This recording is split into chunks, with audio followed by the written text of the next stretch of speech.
Jose Campusano, aka the mayor. Thank you so much for joining the podcast. How's it going? It's a pleasure. It's a pleasure, man. Doing well. Hope the family's doing well on your end. It's one of those crazy times. So just wish health, wealth, and prosperity. Absolutely, to you too, man, and Yes, congrats sir. on your newborn, man. Yeah, That's yeah, baby boy crying, pooping, peeing, drinking milk. That's all he does. Laughing. He started giggling now. So that's oh it's wow. it's fascinating seeing the developmental stages of a baby. Oh, absolutely. It's incredible. Absolutely incredible.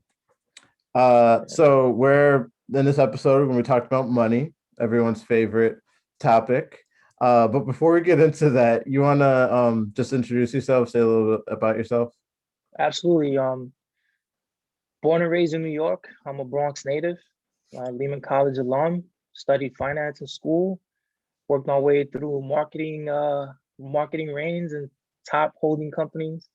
I think I hit Omnicom. I was in IPG, and now I'm in Publicis. So just working my way through the corporate ladder with financial North Star or the financial North Star there. Yeah, it's pretty much my story, man.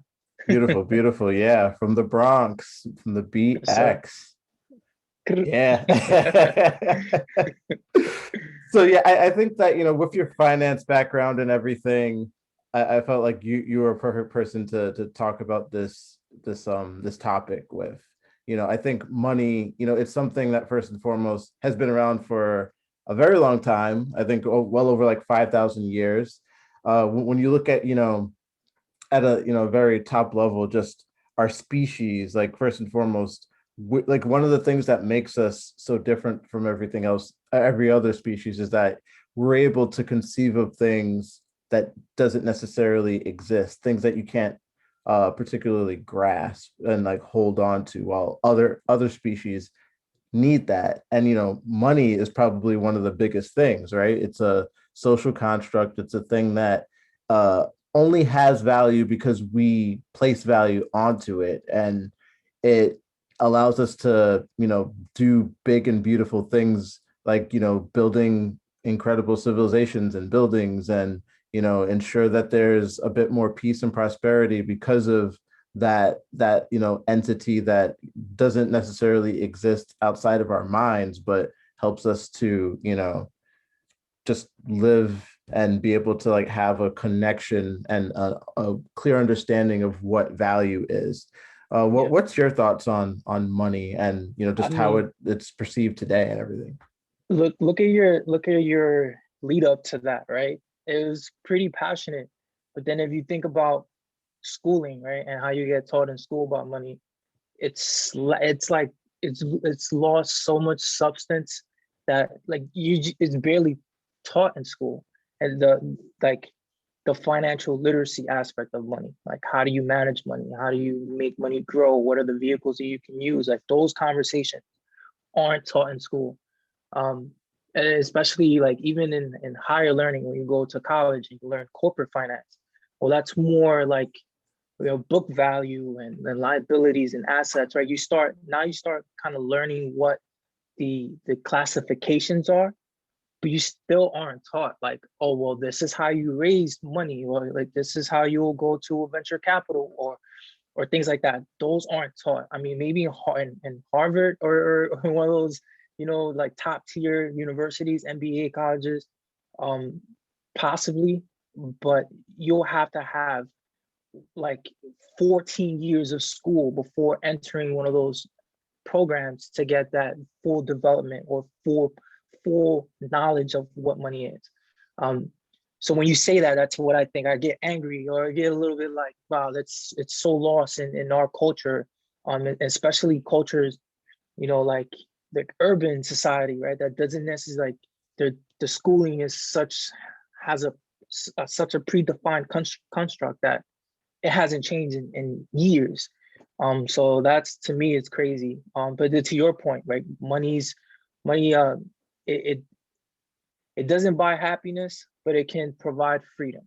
And happiness should be found within your family and within your friends and things that you find amusement in, right? Find true joy in. money is the proxy to freedom. That's your vehicle to freedom. That you won't be tied up to 80 hours of work that you may not want to do, things like Right. that. So, No, absolutely. you know what I mean? Like at the end of the day, debt is the equivalence of slavery. It's modern day slavery in essence. And really, I guess jumping on that particular topic, when you look at the pandemic and you see how, for instance, so many people had no money saved to the point where when they lost their job, you had people who were just in such a like they felt it was so normal to them to basically live paycheck to paycheck. That was just what they were used to. And you had people who were living pretty comfortable lifestyles. Things were going well. They had a decent job. They were able to, put food on the table and like buy things and everything. But like no one had any money saved. Do you think what are your thoughts in regards to that? Because I feel like when I think about, you know, from a cultural standpoint, this particular generation, and you look at older generations, seems to be some sort of disconnect where there used to be a time where people would wait to buy like save up and outright buy things, Yep. while Yep. today people like we've gotten into the habit of taking out loans and like leasing things. Like, what are your thoughts on that? Yeah. No, yeah. And it's crazy because it's being taught the the difference between good debt and bad debt, right? Like debt that can have appreciation or debt that has depreciation. And having that perspective, well, without that perspective, you're gonna lose, right? Because most people fall into that ladder, right? And just consume. And that's what happens. And then that's what happened, right? You have a lot of millennials that have high debt, right? School, credit cards, loans, um, and fell in that trap. Now, what's appreciating debt, right? That's like, whoa, wait a minute, debt is supposed to be bad. Well, how do you think these big companies leverage money, right? They get long-term, short-term debt that they turn uh, into research and development, where they turn into product, like the logistical aspect of delivering products. Like they turn those into things that can generate wealth, or generate revenue. Let's say consumer. Well, how does a consumer use that? Well, what if you use that to purchase a home for renovation to flip? Then you just use debt to create wealth, right? Instead of using debt to buy an asset or depreciating item. I won't even call that an asset.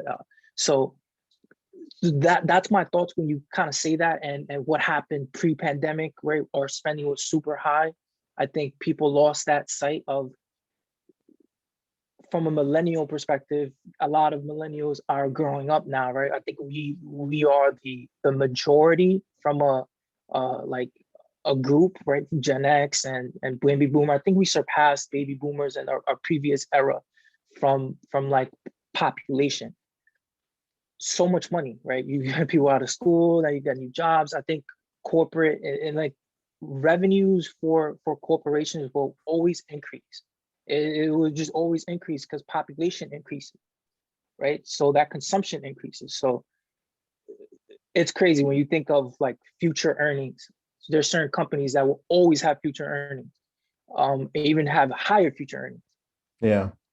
And Um, but yeah, do you think that there is this I guess, equation where everyone can prosper? Do you think that prosperity for everyone in our country is even like feasible, just the way that our, economic system is designed? the lack of knowledge will always have that deterrent there.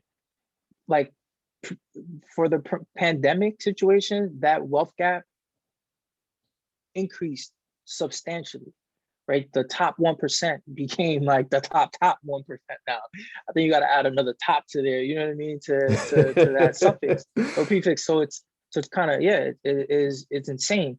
And why is that? Well, they had liquidity because they had enough capital to reinvest the money that. So if you look at, it's kind of it's insane. Like if you look at financial charts and like the instruments, right, in March when COVID hit, every single, like I think the S&P, the Nasdaq, everything just crashed down, right? If you didn't have cash or if you didn't have enough capital, your whole account will be wiped out. Well, these top 1%, the reason why they're top 1% is that they had enough capital to buy that dip. And that was a major dip, right? That was like a market crash kind of dip. Like we lost a lot. We like the market cap for that, for industries, for sectors got like it got demolished. They bought that dip. And then now that dip kind of risen back to pre-COVID levels. So that money 10x in certain situations. That's the biggest difference between the top 1% and like regular workers like you and I who don't have hundreds of thousands at readily disposable. So it's kind of crazy. So, like, with that being said, do you think that, well, first and foremost, is that fair? And secondly, how, What's fair? how is it like even feasible for like, for instance, someone like you, like for normal people like you and myself to be able to even be in that type of position, even if we do everything right? Yeah, no, yeah, it's gonna be tough. Um, Entrepreneurial, I mean, becoming more entrepreneurial is probably the way, because, and the reason why I say that is because you do not have a defined uh, cap in terms of your potential earnings.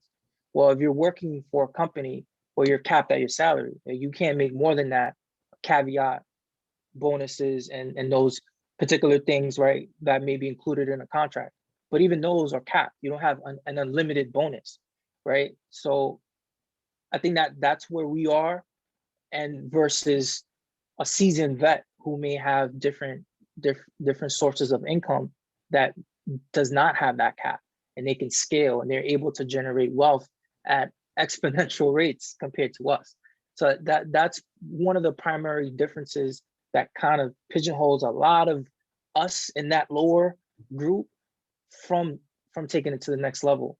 But again, is that knowledge of being able to save enough money from your current job and have multiple savings and different rates of savings for those kind of endeavors to then be able to start your own businesses, start your whatever you may be interested in, and get into that, get out of Right. the rat race. Yeah. And of course, like I think the one caveat to like I think that's important to kind of note is that, when it comes to these like these entrepreneurial endeavors, the majority of people are probably not are gonna fail versus succeed. Like there is that risk. It's like, yeah, of course you can save money, you can like try and start a small business, but then like you look at, for instance, this pandemic, you have people who had businesses that were thriving, that were doing well, and then this came in and it completely obliterated everything that they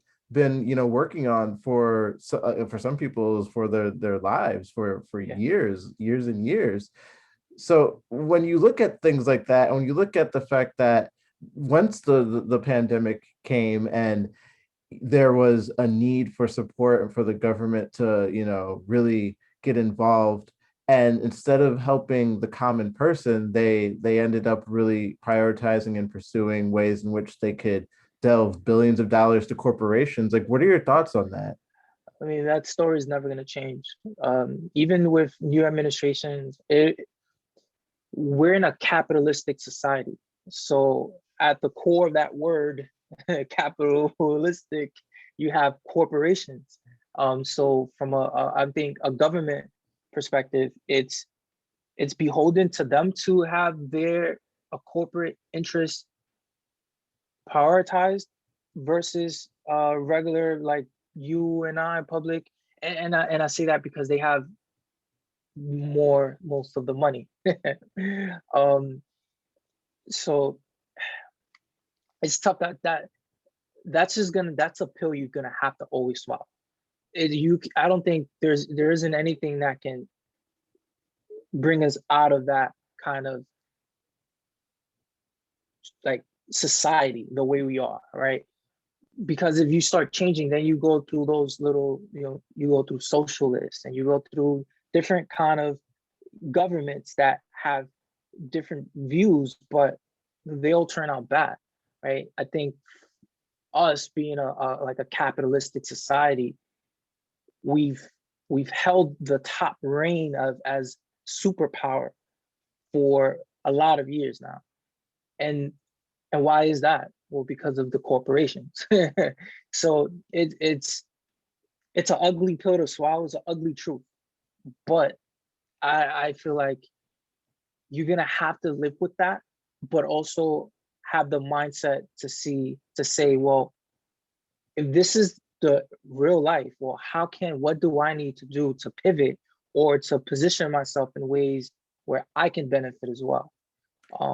Yeah, I hear you to an extent. I definitely think that of all the different, methodologies of managing a civilization, capitalism is by far at this current day the best alternative that is around. But I do think that there are things within has it its that flaws. Yep. it has its flaws, and I think that there are things within it that can be modified while keeping the core uh focus of making everything revolved around, you know for instance, like letting the consumer, really drive the success of a business, and the demand, and having that kind of, ensure that there's uh some accountability in regards to, what corporations stay afloat and what don't, and like kind of make it all about that. But at the same time, when you look at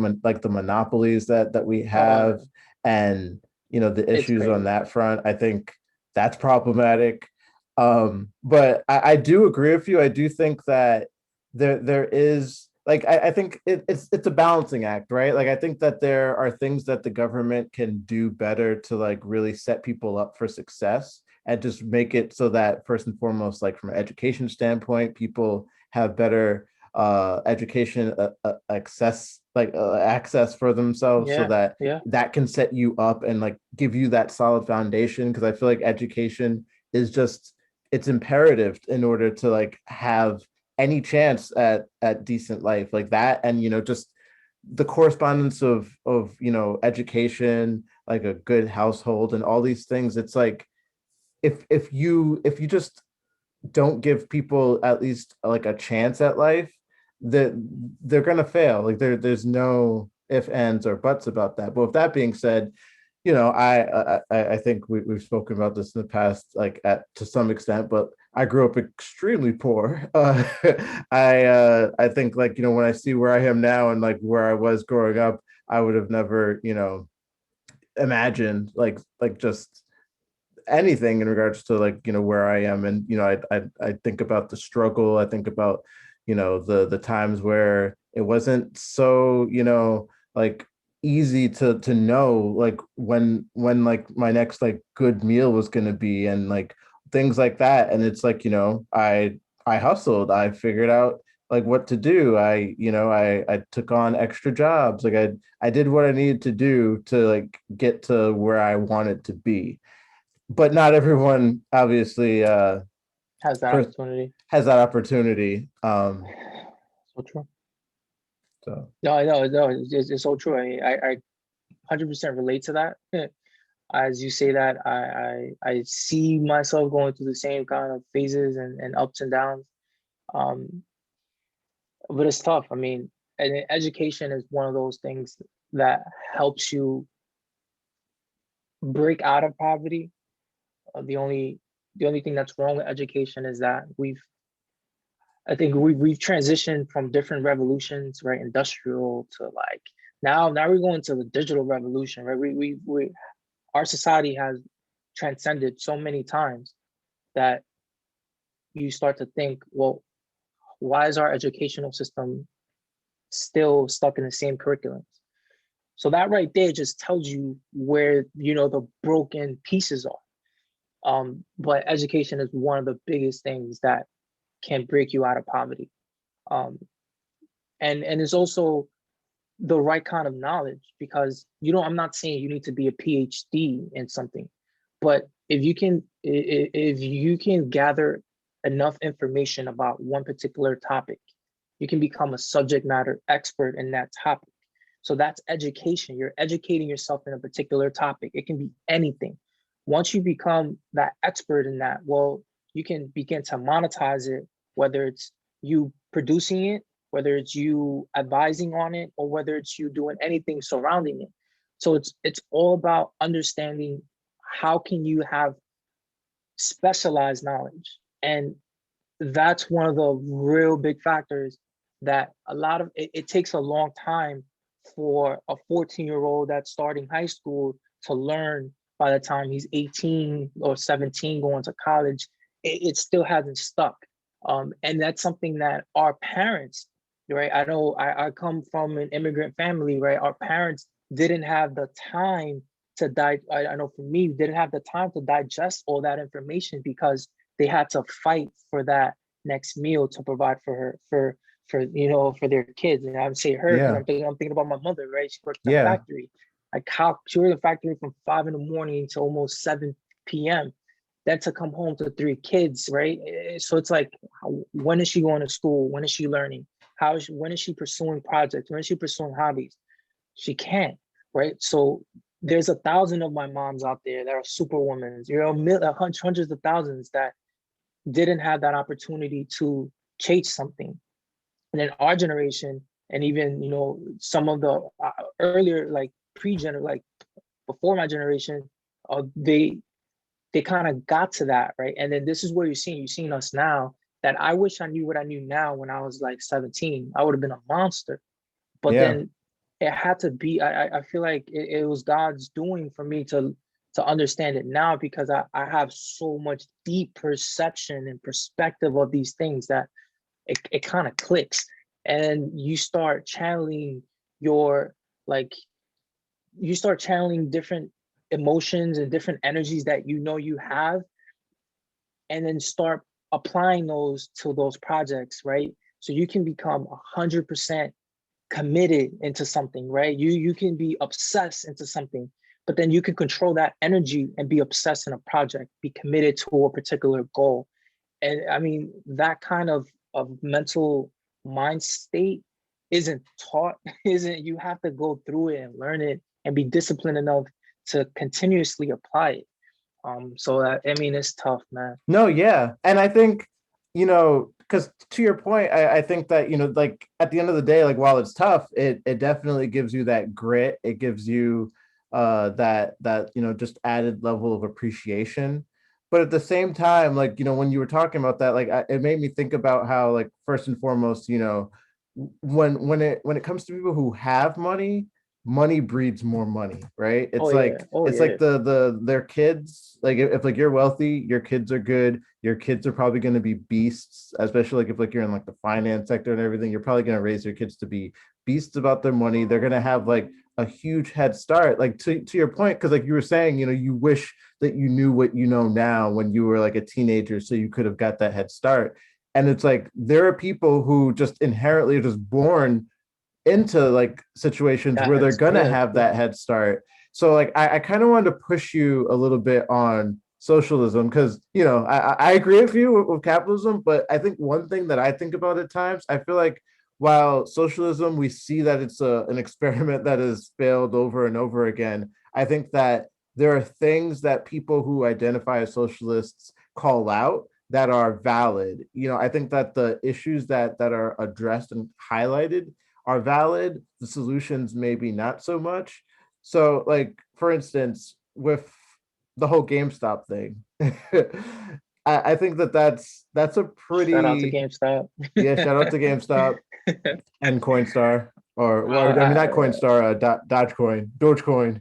But We'll like talk about that later. We'll talk about that yeah, later. but like isn't that a clear example of how there's a class battle, and how there's a double standard in how we kind of assess the rules of the rich and the wealthy versus the working class and the poor. Yeah, yeah. I mean, everything you're saying, it's like, yeah, like what can you say to that? And to me, when I think about, I love capitalism because supply and demand is it's like the decentralized way of proof of concept, right? You either people want it or people don't. You if you don't want it, you're gonna flop. So I love that it parses out bad things. When you look at the socialist approach, there are things in it that make sense. Universal healthcare makes sense. Everyone, if we're here as a society, we're all humanity, we should be able to look out for each other's health. I think health is the most important thing, right? When you're talking about wealth, now it gets a little bit murky because, well, who are you and in government, who are you to say to family A who's been able to generate substantial amount of wealth throughout the eras that they've had, you know, great job to them. And then they've been able to pass that through their bloodline and become families, right? Your Rothschilds, your Trumps, your Bezos, whatever you want to call them, right? Okay. So then say, well, you have too much money. We need to, disperse that across the whole entire, United States or whatnot. That gets a little tough to kind of justify or support because if you start saying if you come from nothing and then you built that big cyber truck and you have your whole family in it and you ride it, then someone says, oh, you can't ride that, you have to take this car because we need to spread that money around. Again, it might sound like more like you know what I'm trying to say in the sense No, of yeah, I hear what you're trying to you can't say, and penalize someone for being successful in their yeah, endeavors to sort of say, well, we have to cap you or whatnot. I think, but like I think There is what you're merit in calling it out though. is more the extreme, like approach that some might want to pursue. But I think that most people are more on the lines of we don't necessarily want to cap how much that individual makes. We just want to make sure that that individual pays their fair share and that they're not getting away with basically all of these loopholes of avoiding contributing to society to the point where we have to pick up the after the bill. You look at, for instance, like how like Amazon, like when you look at like how little taxes they pay and how they're able to like find this loophole where like they basically garner debt from everything outside of their security service, so they're able to actually get like like put that debt like and claim that in taxes and actually reap the benefits of it while nobody else can do that. It's like like things like that. I think people look at that and they're like, how is this fair? Or like you look at how like because like you're saying supply and demand, right? So it's like if you have a corporation that's failing during the pandemic, for instance, like airlines, and it's like small businesses are failing because of the pandemic and they don't get bailout and they just end up screwed, but then the big corporation gets these billions of dollars. It's like, how is that fair? Like I think that's It's the not fair. thing. It's not fair, and I think Yeah, that it's that's not fair. that's the thing that really irks people Yeah, the most. Like of six course hundred there's dollars. yeah, Here's like there's six hundred gonna dollars. yeah, like of course there's gonna be people like on the extreme end who are like, oh, there shouldn't be any rich people and all that those things. But I feel like the overwhelming majority of people just want things to be fair and they just want their government to like, take care of them when they need to be taken care of, but they're not looking to just like have a handout. Like I think they're just looking for things to be fair. I think this administration has uh has a good agenda from raising corporate tax rates, and that'll help out extremely. And the reason why I'd rather corporate tax rates to be adjusted, if you look at the stock market, a lot of these companies trade 20 times their earnings, right? 20, 30 times their earnings. So they're already trading at a super high valuation, right? And then, well, if you increase the tax rate across these companies, then now you can kind of bring that, a level set that a little bit better. And that may sound a little bit like super technical, but it makes so much sense. That, for example, Apple trading 50 times earning, or Amazon, right, trading super high, they can afford a tax rate going from 27% to 33. You know what I mean? And then, but that extra, those extra points, those extra bases, and that percentages equates to millions of dollars that can be appropriated with a right kind of administration, right? Um, that then can turn into investments towards the working class. And I think that, you know, Republican, Democrat is like the same. This is like the same. But once we get, you know, the right kind of people in office that have a more of a public first mentality, uh, then that'll change. But also that understands capital markets and how valuable that is to propel societies to the next level. Because without, I think, without corporations, without the capitalistic approach, we wouldn't be able to generate so much wealth as we are to help us transition to different revolutions, right? From us now going to the digital revolution, where you need a lot of money to get to there, right? And then that's what capitalism helps us do, is to get us there. And I think government should look at ways to understand that influx of money being generated by these corporations, and then reinvest that to the working class, because that's the only way, that's how that cycle should work. Because right now it isn't like that at all. It's like it's going to the corporations and then it's refunneling back to the corporations. So it's not coming back to us, right? Money's going from us to them, then the government, and then the government is putting it back because of lobbying and these kind of different things that we're not privy to, but are happening behind closed doors.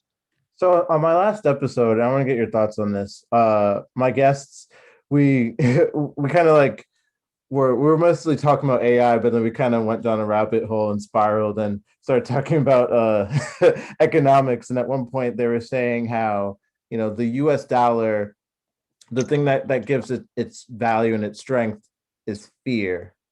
And like we were like talking about, you know, just how it's no longer you know, tied to gold and everything. But like, what do you think of that notion that, like, you know, what gives us our value is fear?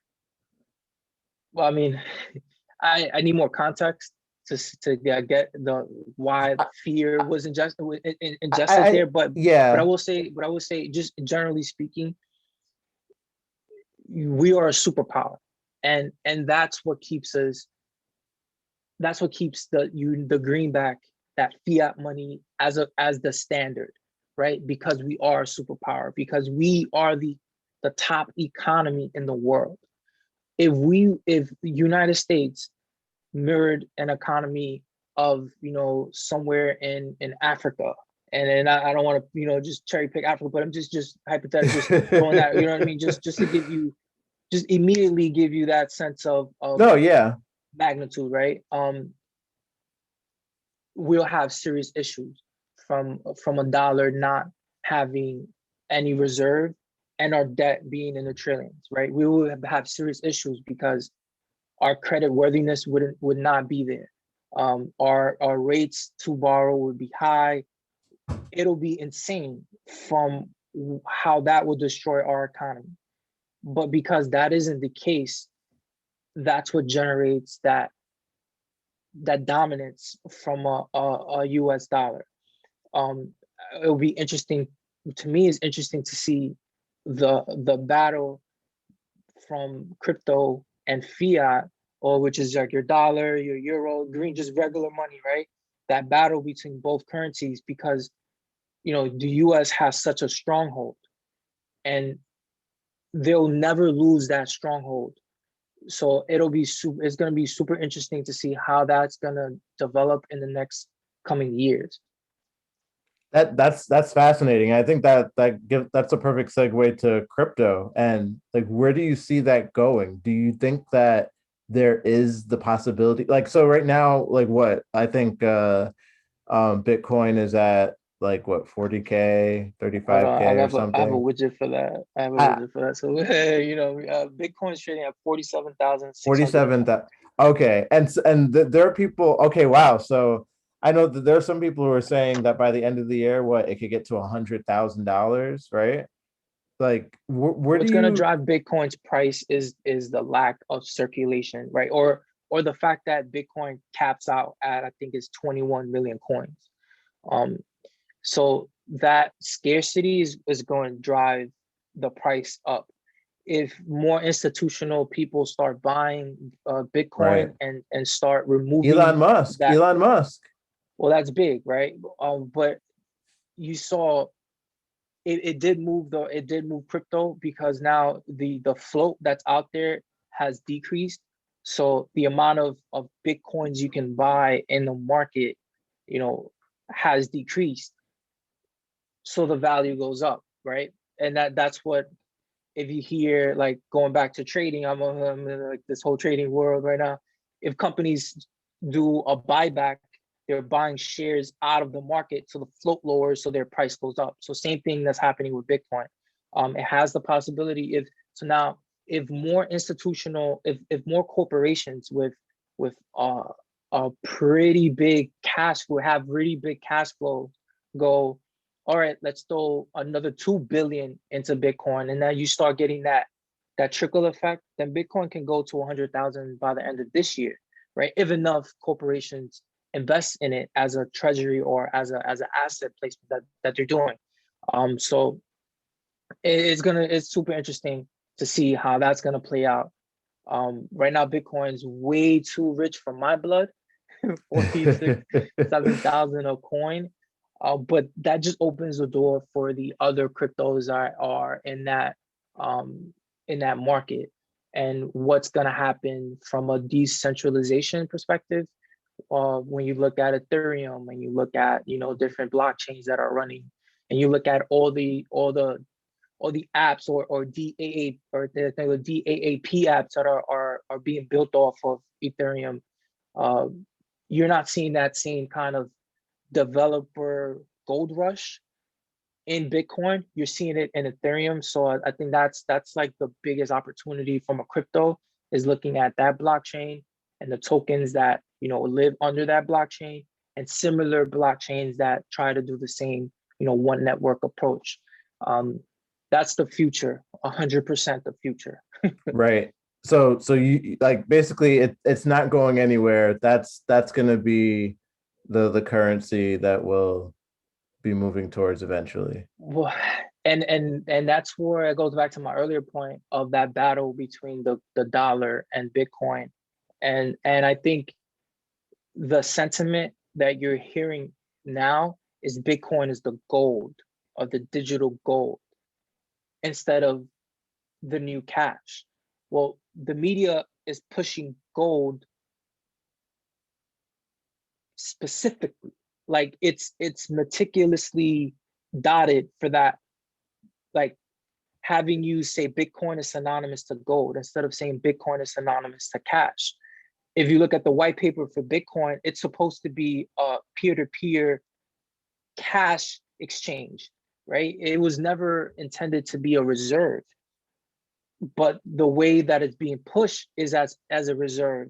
So as these big corporations like Tesla, I think the Nine, MicroStrat. I can tell you, but these big corporations putting Bitcoin as a reserve in their treasuries or in their asset, right? Just holding that kind of now creates that sentiment to say, oh, Bitcoin is not a peer-to-peer. Well, that's more of it's like where I should park my money at, right? Oh, it's like another way of looking at a savings account. To me, I see that fascinating, because now it creates that pre-definition of what Bitcoin is, or what cryptocurrency is. and now the greenback or the dollar still has that stronghold. Huh. You know what I And mean? yeah, and that's a really good point that you make. And I think the way that you broke that down is fascinating. I think the listeners really appreciate that. I feel so like from what you're saying, it almost feels like there's a bit of manipulation behind the banks in Of regards to course. this. Yeah, and like one thing I'll say, I remember there was one time I had to make a transaction on a suspicious site. That's all I'm gonna say. And I needed to use cryptocurrency to put through this transaction.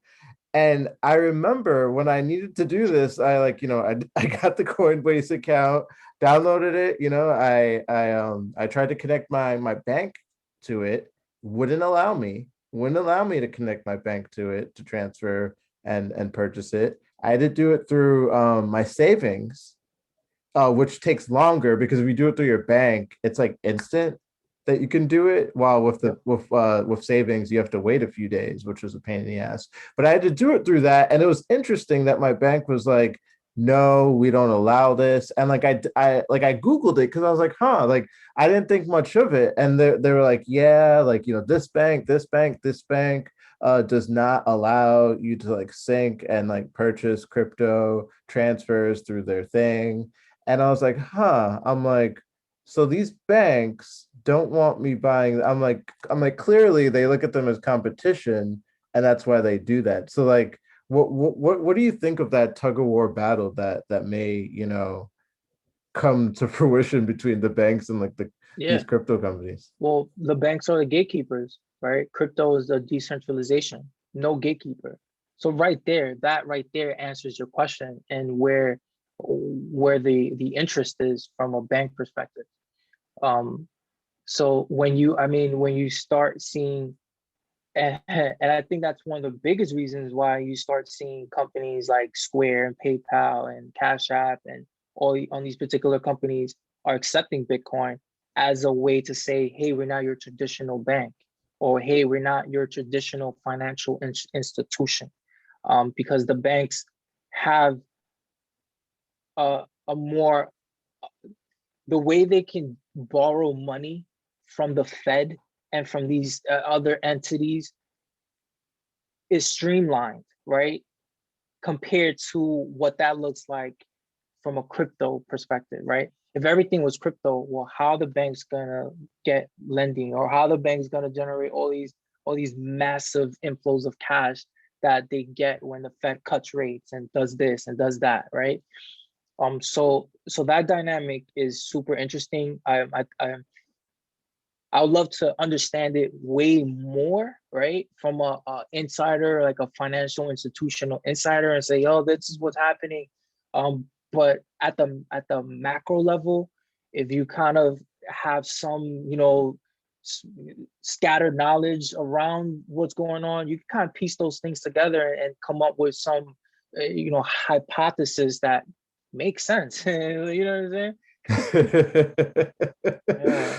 So, I think while we're on this topic and just like how things are evolving and changing and all these really interesting moves that are being made as far as just how we look at money and like where we're parking our dollars and everything. Do you think like so like I'm not as privy to finance as you are, but like do you think like so because like from my perspective, it kind of seems like there's been some sort of a shift where like people are thinking more about stocks and investments now more than they've ever before. Am I Yep. imagining that, or is that like more I, prominent today or yeah, something? yeah. No, totally. And I think I think GameStop, that situation. I think the fascination of being able to generate money extremely quickly will gravitate everyone, right? To like everyone get gravitated to that. And I think that's what you're seeing right now. Is just like, wait a minute, you can make what? Doing what? Wait, how do you do what? Right now you start asking those questions, right? um, but it's something that everyone should be in, at different, I mean, again, not as a pump and dump kind of trader, but as someone looking to invest capital that they have and are able to say, well, can I take a couple of hours researching a company, a couple of days researching a company, what kind of projects they have, what's on their pipeline? Well, how do you read a balance statement? How do you read a earnings report? Well, how do you interpret forward-looking statements, right? All these different fundamentals. And then saying, okay, I found 5 companies in this particular industry that I like. Well, how can you invest into those 5? I think having that kind of approach will lead you to wealth building, because you can invest into a company that you believe in, and regardless of the inflows and fluctuations of the market, well, you know that this company has a lot of potential. I think having that approach is the way to go. So the initial, you can make what, doing what, is great that you have those questions. I think asking those to the right kind of people that are giving you the correct advice, and not necessarily saying, yeah, go to Wall Street Bets and see what they're talking about. Throw all your money on those stocks because you're gonna generate $2,000-$3,000 in a couple of hours, and then you get wiped out. So I mean, I enjoy that the like, you know, stocks, and then that kind of those discussions are more, to your point, prevalent right now. But it's getting from what to, oh, let's go. It's getting to, oh, that epiphany moment. It's like, oh, okay, all right, now how can I put that into practice? Right. But yeah, I think, yeah, it's way more conversations around the stock market now than the last couple of years, for sure. Right. And I think, you know, and I want to get your input on this, but like I think the thing that most people should be really focusing on first and foremost is really making sure that their you know finances are in order in regards to having money saved, like, you know, having a good nest put away so that, you know, if things do arise, you have some money that you can reach into and do what you need. And outside of that, I think also really focusing on eradicating as much of your debt as you As possibly possible. can. Just get rid of your debt, you know, like it's like I think yes, it's a good idea to like think about stocks and everything, but I think at the same time you also have to make sure that your credit card, like you don't have like, you know, like $50,000 in credit card bills that you know you have to pay off, but like you're focusing on Wall Street Bets like that. Yeah, That's not a good and look. it's not a good look. And then that's what's happening. People are exposing themselves because they're over leveraged, because they don't have the right foundation from a savings and a particular goal in place, where before you even invest, you should not, that money that you're investing is up in the air, because the the just the definition of investing into something is just having that hope that that investment turns into a return, right? All investments don't necessarily give you back return. So, but once you have that definition of investment can be a return or a loss, then you, now you start saying, oh wait, well, I'm not going to throw my entire life savings into that because there's potential for risk, but there's also potential for reward. So maybe let me, you know, evaluate where I am financially. And this is something that I tell people all the time: before you invest, you should have at least 3 to 6 months of your bills saved up in an account, right? Have that saved up in an account. You should do your due diligence to identify an account that has a strong APY. Apologies. I've been reading a lot of white papers on Chainlink, and that's, I'm super bullish on Chainlink, and they have an Oracle API that it just connects to real time data. But crypto's the way to go. Um, find a strong APY and park your money there. Try to generate some income. Um, if you're crazy, then, you know, I'll say you can take 6 months, right? 20% of that and put it into Coca-Cola or Apple and just let it sit there, whatever. That's if you're crazy. I would say if you have a job that you aren't going to get fired from, you should look at different ways to be more aggressive, right? If you have job security, I think you should be, and you're young, you should be super aggressive towards your financial portfolio, right? So have your 6 months of savings there. Then that new money that you get after your 6 months, then you start looking at that differently. You should say, like, okay, 30% of my new money should be invested, while the other 70 should go towards, let's say, personal lifestyle, right? Maybe you want to be you're not, you don't have a high spending. Let's say frugal, right? Let's say, so maybe 70% of your new money should be invested, while the other 30 should facilitate your lifestyle. Play around with those percentages. You should, I think, something that I do, I have multiple bank accounts where if I get, bank account A gets a direct deposit, well, I might distribute that across 4 other accounts, just so I can have that silo, right? And say, I'm not touching that, I'm not touching that. Okay, let's touch this, let's throw this to Coinbase, let's go to Robinhood, let's go to Fidelity, let's go to TD. Multiple brokerage accounts, different goals. That's how I look at my financial portfolio. But I highly advise, have a strong savings, keep a strong savings rate. New money, you should, like, again, let's say 30% goes to your savings, other 30% goes to your lifestyle. That's 60. The other 40 should be invested and try to generate more returns there. So, but most people don't think like that. They get, they take 100% of their check and go GameStop, and then they get wiped out, and they're like, "Fuck."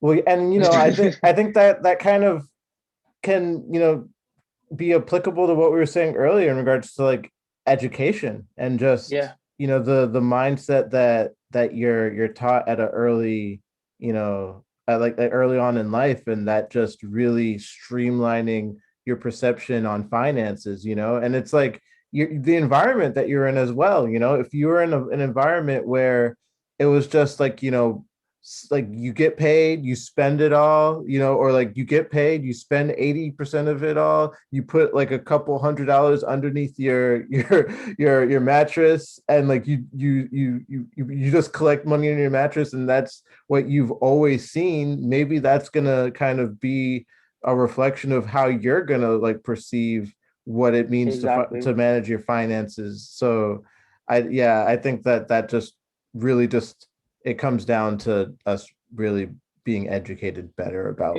money and how to manage money. Financial literacy is the way to get you out of poverty. I think, looking at urban society, like, or that urban culture, like, even in the music, and there you don't have that form of aspiration to be a financial literate person, right? I think the way that pop music, the way that rap music, the way that movies kind of describe money is always spending, spending, spending, spending, spending, right? It's like, regardless of what it is, you see people become rich and they buy massive things, materialistic things. You only see the materialistic things, and that makes you that's where your aspirations now gravitate towards, right? Right. Oh wow, I want a Lambo. I want a Lambo, right? Oh wow, I want these things. But then you're blinded by that greed, and you make so many wrong decisions that you don't get to see the things that you need to have in place before you can drive that Lambo. And I think that step, that foundation, having that strong foundation is what should be taught, is what you should aspire to learn.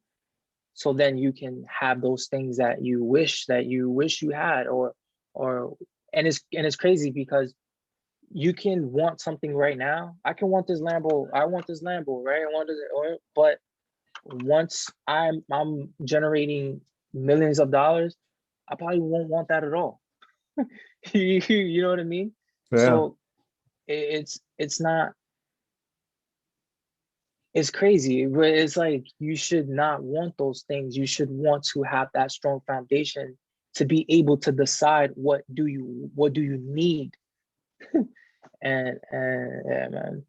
And so there's like two things I want to touch on before we end. So like first off, I think one of the things that really is a determination of wealth that we shouldn't forget to mention is real estate, right? Yes, sir. Yes, sir. Yeah, I mean, real estate has been, tried and tested for years, and right now the real estate market is hot. Zillow just reported current quarterly earnings, and their stock jumped by like $30, like after the earnings call. But that just goes to as an example of what real estate is, and all the things that you need to familiarize yourself that comes with real estate, and different strategies that people have, or that you can develop to be in real estate. Fundrise. Say you don't have money to buy a home. Well, you can invest in a property at a like fractionally. So the only thing about real estate is that your cash isn't as liquid as it will be versus the stock market or any other derivative, or things like, or crypto, right? Whatever, or business. Well, depending what kind of business, right? Let's say a software business, or one of those. I think is SAS kind of business that just are software providers, right? Once you get into inventory and having inventory, then you're less liquid because you have inventory that you need to sell. But that's a whole different ballgame. Real estate, right? Less liquid asset, but it has potential for exponential growth. You can buy one property that can turn to two, that can turn to three, that can turn to four, that can turn to a complex, that can turn to you not working anymore and managing. You know what I mean? Yeah. No, yeah. Yeah. It's crazy. It's really crazy. And so is there anyone in the business sector and the entrepreneurial sector that you kind of feel really just embodies the best of capitalism, and that like you kind of like idolize, look up to, or whatever? Great question. To be honest, not one person. I think it's a collective. I think it's piecing together, something that Elon says and tying it to something that Jeff Bezos is saying, then tying it back to, what uh, people in the past have said, what Gates have, Buffett has said, right? To tying it back to, what books are saying. I think like Rich Dad Poor Dad is an incredible book that teaches you the basic mental state that you need to be in to understand, liabilities and assets. Like Think and Grow Rich, another kind of manifestation, kind of mental mindset that you need to have to be in industries or to become a leader, entrepreneur. So I feel like reading these books and listening to a collective of entrepreneurs, of collective of leaders, kind of you start extrapolating what you need to, right? And then you start developing yourself from that context. So I always try to keep an open mind and trying to learn from anybody. And I think that I got that as an early age. Like my mom was, I was looking at my mom. That's the only thing I had, right? Like I didn't grow up with a father like that, so I have a father figure to look up to.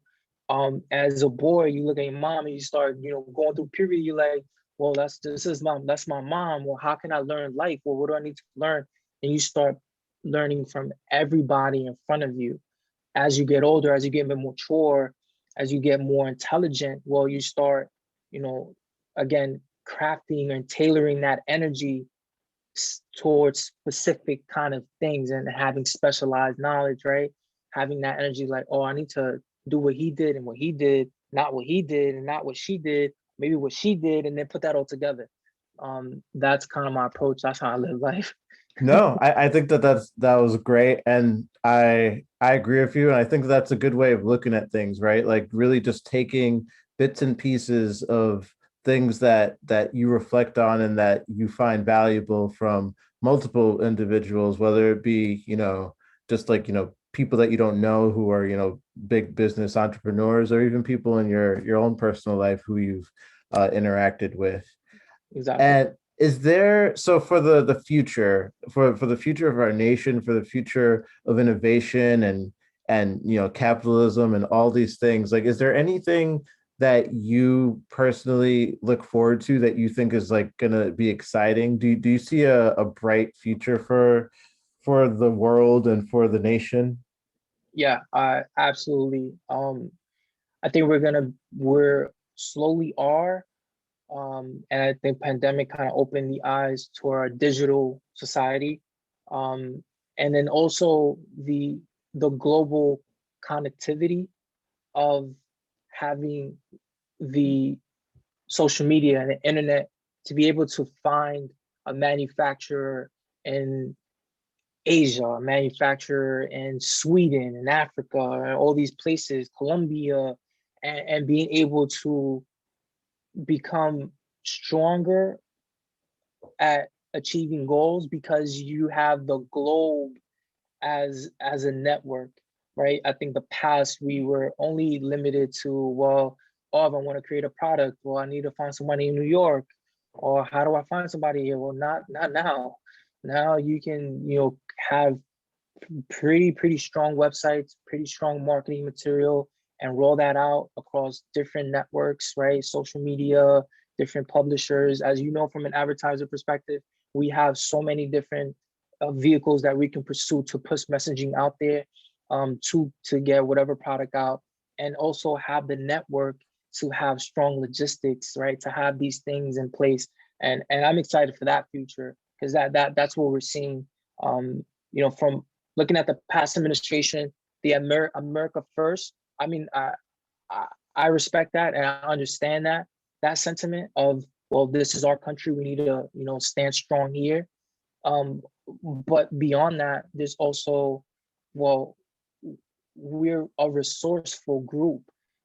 So if my resources are better found working with this emerging market, well, why shouldn't I be able to partner with them? Because that in turn will create more potential for my company to grow. And then my company grows, hell, America grows. So that kind of, that sentiment is still there. It's just understood and from a different perspective. So that's just kind of how I'm seeing it. That's kind of how I want to pursue it. And I'm super excited for what the future holds for us. I think our economy is going to continue to boom as we become borderless and have that network, become more efficient. Wow. Well, your positive outlook is definitely infectious. I appreciate it because I think sometimes I could be a little bit on the pessimistic side. I'm hopeful. I think I'm always hopeful, but I really like the way that you expressed your visions, and I'd love for that to come true.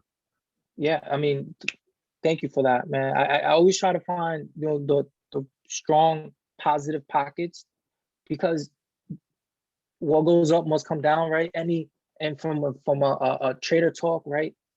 There's always a bull market and there's always a bear market, right? There's always some sector that's climbing and gains while there's another sector that's being hammered. So that constant up and down, that's part of life, right? So if you have that defined or predefined, like, okay, something's gonna go up, something's gonna go down, well, what's gonna go up, and start looking at that, and so, well, looking at the macro of it and then slowly getting into the micro and like, oh wow, oh, I'm good at this. Oh, that's gonna go up in that field. Or maybe can I try to get into that? And now you have to start looking at yourself in the mirror and asking yourself, what are you really, really, really good at? What are you excited about? And how does that relate to what's trending upward in the macro economy? And then get into that as best as you can. I mean, without those discussions, you'll always be stagnant and you'll be unlucky and fall in that bear market and lose everything. While someone else is like and then it goes up, Yeah. you know what I mean? So for sure. Oh man, this has been great. Jose, thanks so much for joining the podcast. We Always, definitely always. got to do this again sometime soon. Yes, it's a pleasure, man. You having this platform. I wish you all the best in or your future episodes. I have to do some catching up on your previous episodes or those AI discussions we talked about. So definitely something I want to hear. And having opportunities like this, just to voice opinions and having thought starters and just planting seeds. Someone can listen to this and say, "Oh wow, that makes sense," and start their own research. And that Yeah, just having that energy out there that can have that positive karma, that's what it's all about for me. So definitely, man, thank you for that opportunity. absolutely.